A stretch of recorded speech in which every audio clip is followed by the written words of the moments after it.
Hello friends, welcome back to Jainit academy. Jainit academy के YouTube channel में आप सबका एक बार फिर से स्वागत है। आज है 10 अगस्त। तो 10 अगस्त 2022 से जितने भी करंट अफेयर के क्वेश्चन बन सकते हैं, आज हम इस वीडियो में डिस्कस करेंगे। तो चलते हैं। आज का पहला क्वेश्चन है क्वेश्चन नंबर फर्स्ट। हाल ही में भारत और किस देश के बीच संयुक्त सैन्य अभ्यास वज्र प्रभा 2022 शुरू किया गया है? तो ये किस देश के बीच किया गया है? तो ये किया गया आपके भारत और अमेरिका के बीच। आगे चलते हैं, इससे महत्वपूर्ण कुछ डिटेल देख लेते हैं। तो भारत अमेरिका संयुक्त सैन्य बल अभ्यास वज्र प्रभा 2022 आयोजित हुआ, जो कि इसका 13वां संस्करण है। कितना कौन सा संस्करण है? तो ये 13वां संस्करण है। और ये कब स्टार्ट हुआ है? तो ये हुआ आपके 8 अगस्त 2022 को। और ये कहाँ पर हुआ है? तो हिमाचल प्रदेश के बकलौल से शुरू हुआ है। कहाँ से हुआ है? तो हिमाचल प्रदेश के बकलौल से शुरू हुआ है। यह वार्षिक अभ्यास भारत और अमेरिका के बीच वैकल्पिक रूप से आयोजित किया जाता है। तो ये किसके बीच है? भारत और अमेरिका के बीच। 12वां संस्करण अक्टूबर 2021 में वाशिंगटन यूएसए में आयोजित किया गया था। तो इससे पहले वाला जो 12वां संस्करण है वो कहाँ आयोजित किया गया था? तो वो किया गया था अमेरिका के वाशिंगटन शहर में। इस अभ्यास का उद्देश्य भारत और अमेरिका के विशेष बलों के बीच अंतर संचालन में सुधार करना ही इसका क्या है? मुख्य उद्देश्य है। आगे चलते हैं। अगला क्वेश्चन है क्वेश्चन नंबर 2। हाल ही में विश्व आदिवासी दिवस कब मनाया गया है? तो हाल ही में विश्व आदिवासी दिवस कब मनाया गया है? तो ये मनाया गया आपके 9 अगस्त को। कब मनाया गया है? तो ये मनाया गया आपके 9 अगस्त को। आगे चलते हैं, देख लेते हैं इससे महत्वपूर्ण कुछ डिटेल। तो ये है आपके विश्व आदिवासी दिवस। तो विश्व आदिवासी दिवस प्रत्येक वर्ष कब मनाया था? तो ये मनाया था 9 अगस्त को। जागरूकता बढ़ाने और दुनिया की स्वदेशी आबादी के अधिकार की रक्षा करने के लिए मनाया जाता है। इसे पहली बार कहाँ से स्टार्ट किया था? तो ये किसने स्टार्ट किया? तो ये संयुक्त राष्ट्र महासभा ने क्या किया था? स्टार्ट किया था। और इसे कब पहली बार मनाया था? तो 1994 में इसे क्या किया था? घोषित किया गया था। और इसकी जो थीम है वो आपकी 2022 की थीम है, वो है आपकी the role of indigenous women in the preservation and transmission of traditional knowledge. इसकी क्या है? तो इसकी है आपकी थीम है। आगे चलते हैं। अगला क्वेश्चन है क्वेश्चन नंबर 3। ये आपका हाल ही में राष्ट्रमंडल खेल 2022 कौन से? राष्ट्रमंडल खेल 2022 में भारत ने कितने पदक जीते हैं? तो भारत ने कितने पदक जीते हैं? तो ये जीते हैं भारत ने आपके 61 पदक। कितने जीते हैं? तो जीते हैं आपके 61 पदक। आगे चलते हैं, इससे महत्वपूर्ण जानकारी भी देख लेते हैं। तो राष्ट्रमंडल खेल, तो सबसे पहले तो ये कि ये कहाँ पे हुए? ऑस्ट्रेलिया के बर्मिंघम में। तो बर्मिंघम में 2022 राष्ट्रमंडल खेल 8 अगस्त को क्या हुए? संपन्न हुए। भारत इसमें कितने स्वर्ण पदक और कितने रजत और कितने कांस्य पदक जीता है? तो वो देख लेते हैं। तो इसमें 22 स्वर्ण पदक, 16 रजत पदक और 23 कांस्य पदक जीत के साथ टोटल 61 पदकों के साथ अंक तालिका में कौन से स्थान पे? तो जी आपके चौथे स्थान पे। भारत ने कुश्ती में कुल 12 पदक जीते। कितने जीते हैं? तो कुश्ती में कितने जीते हैं? तो कुल 12 पदक जीते हैं, जो 2022 के खेलों में किसी भी खेल में सबसे अधिक हैं। तो सबसे ज़्यादा किसमें, कुश्ती में, और कितने जीते, 12 पदक जीते हैं। ऑस्ट्रेलिया कुल 178 पदकों के साथ पदक तालिका में कौन से स्थान पर है, तो ये शीर्ष स्थान पर है। कौन सी है, तो वो आपकी ऑस्ट्रेलिया। आगे चलते हैं, अगला क्वेश्चन है क्वेश्चन नंबर 4। हाल ही में दलाई लामा, कौन से दलाई लामा को किस राज्य के सर्वोच्च नागरिक सम्मान से सम्मानित किया गया है, तो किस सर्वोच्च नागरिक सम्मान से सम्मानित किया गया है, तो वो किया गया आपके लद्दाख के नागरिक सर्वोच्च सम्मान से इन्हें क्या किया है, सम्मानित किया गया है। आगे चलते हैं, इससे महत्वपूर्ण जानकारी देख लेते हैं। तो वो है आपकी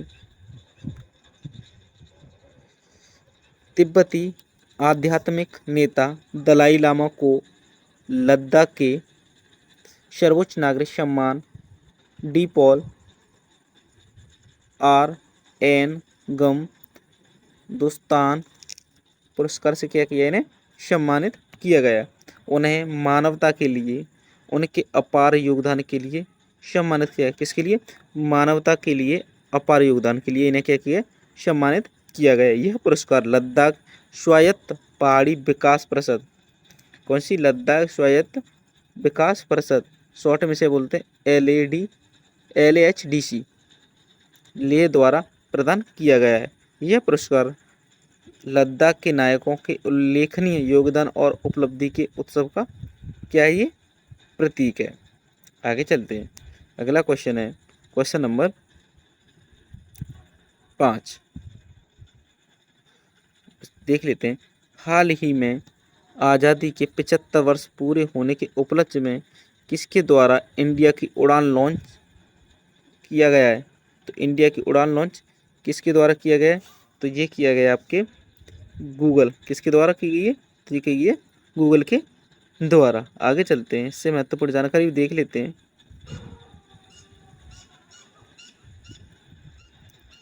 यह आपकी महत्वपूर्ण जानकारी, भारत की 75 साल की यात्रा का जश्न मनाने के लिए गूगल ने इंडिया की उड़ान के नाम से एक ऑनलाइन प्रोजेक्ट किया है, लॉन्च किया है। इस परियोजना के तहत गूगल पिछले 75 वर्षों में भारत के योगदान और यात्रा को प्रदर्शित करने के लिए सूचनात्मक सामग्री की एक ऑनलाइन प्रदर्शनी लगाएगा। कैसा लगाएगा, एक ऑनलाइन प्रदर्शनी क्या लगाएगा।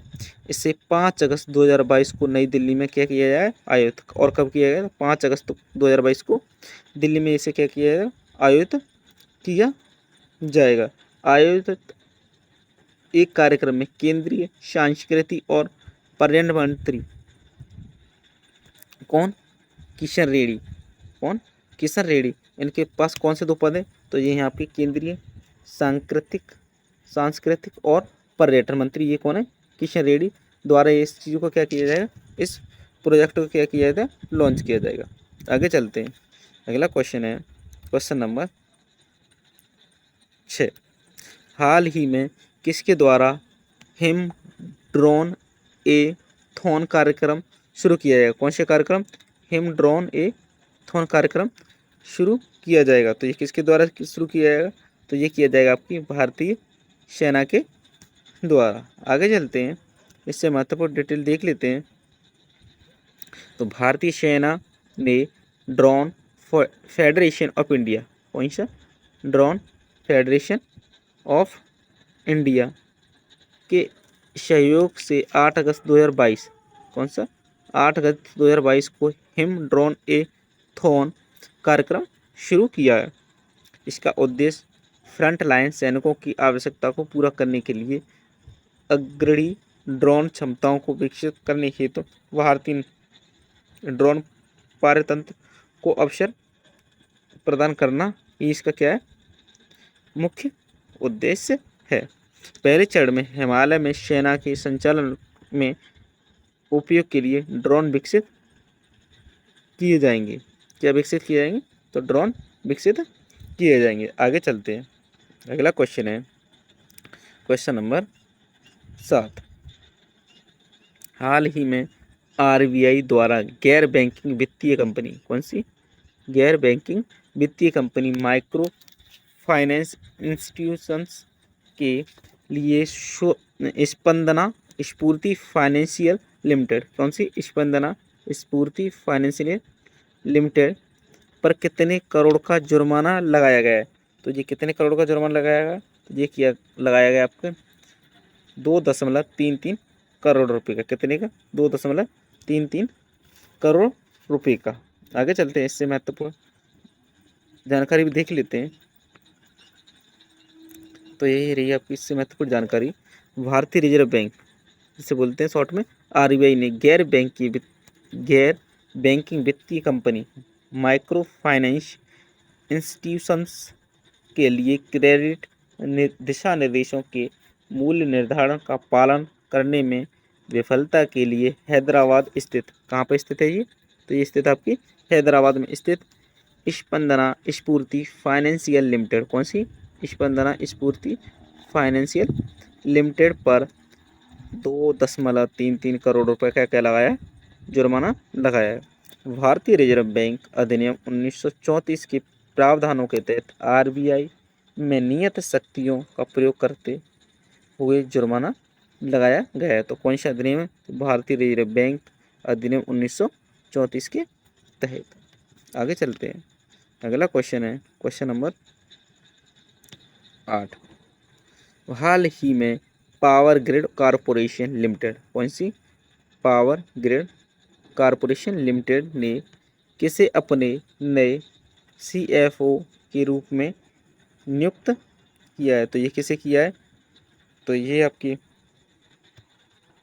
किया है प्रमोद कुमार को। किसे किया है? तो ये किया आपके प्रमोद कुमार को। आगे चलते हैं,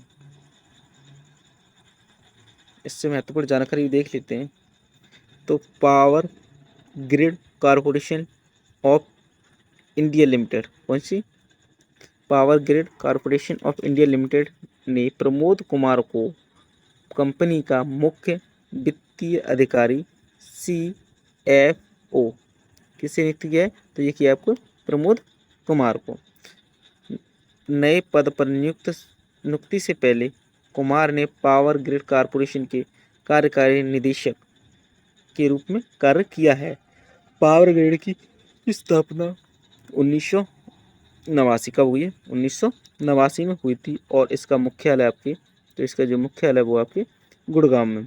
यह मुख्य रूप से भारत के विभिन्न राज्यों में बल्क पावर के ट्रांसमिशन के में लगी हुई है। तो किसमें? बल्क पावर के ट्रांसमिशन में क्या ये लगी हुई है। आगे चलते हैं, अगला क्वेश्चन है क्वेश्चन नंबर 9। हाल ही में आरबीआई द्वारा कितनी सरकारी बैंकों पर जुर्माना लगाया है? तो हाल ही में कितनी में लगाया गया आपके? 8 बैंकों में। कितने पे? 8 बैंकों पे। आगे चलते हैं, इससे महत्वपूर्ण जानकारी देख लेते हैं। तो आरबीआई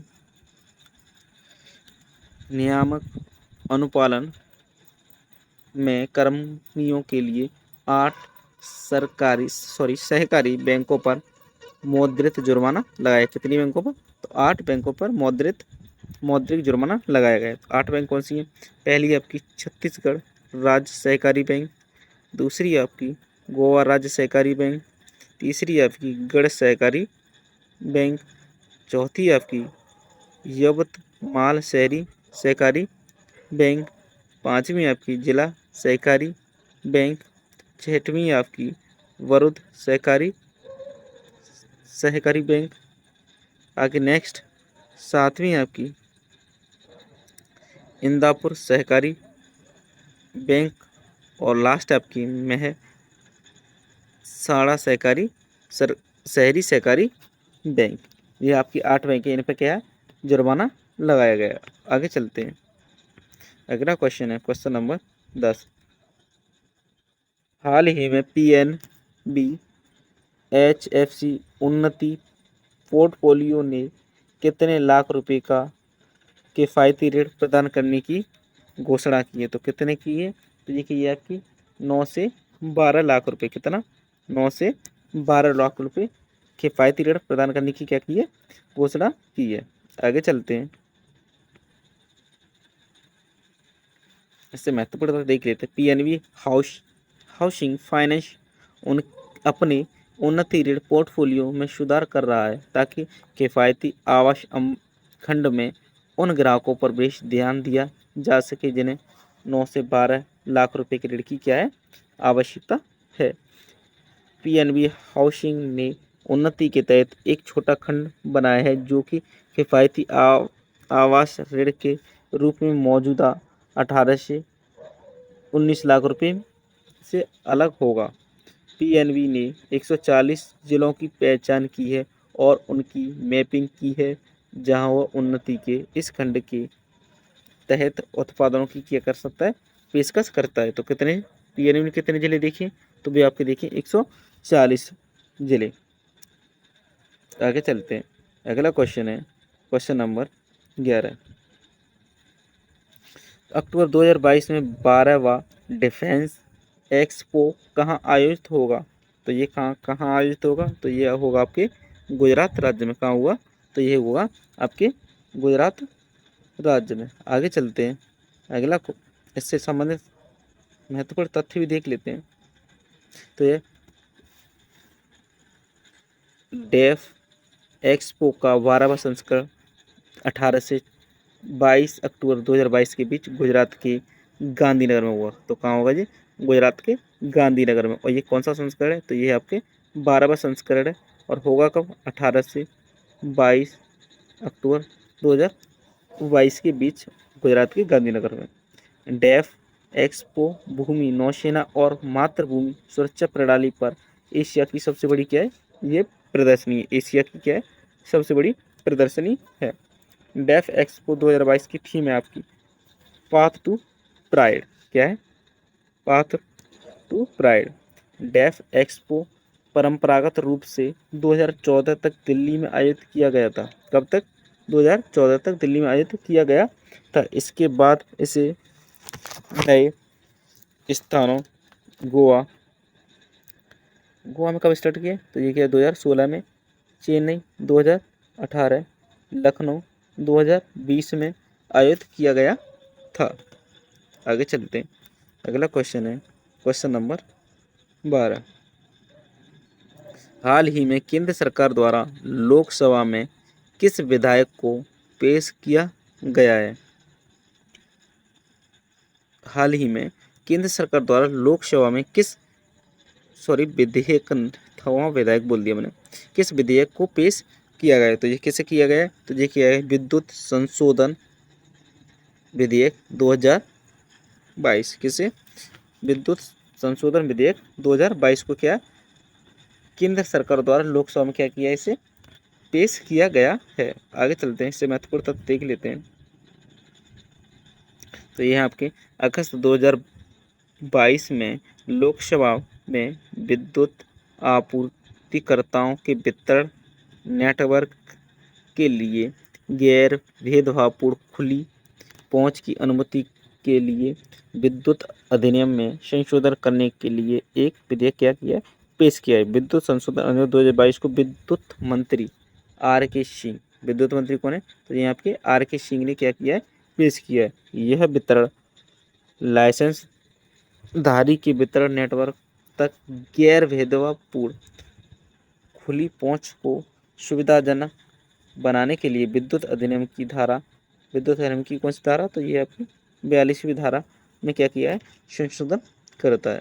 आगे चलते हैं, अगला क्वेश्चन है क्वेश्चन नंबर 13। हाल ही में किस मराठी अभिनेता का निधन हो गया है, तो ये किसका हुआ है, तो ये हुआ आपके प्रदीप पटवर्धन का। किसका हुआ है, तो ये हुआ आपका प्रदीप पटवर्धन का। किसका हुआ है, प्रदीप पटवर्धन का। आगे चलते हैं, अगला क्वेश्चन है, इससे संबंधित जानकारी भी देख लेते हैं। प्रसिद्ध मराठी अभिनेता प्रदीप पटवर्धन कौन थे, प्रदीप पटवर्धन का अगस्त 2022 में क्या हुआ, निधन हुआ है।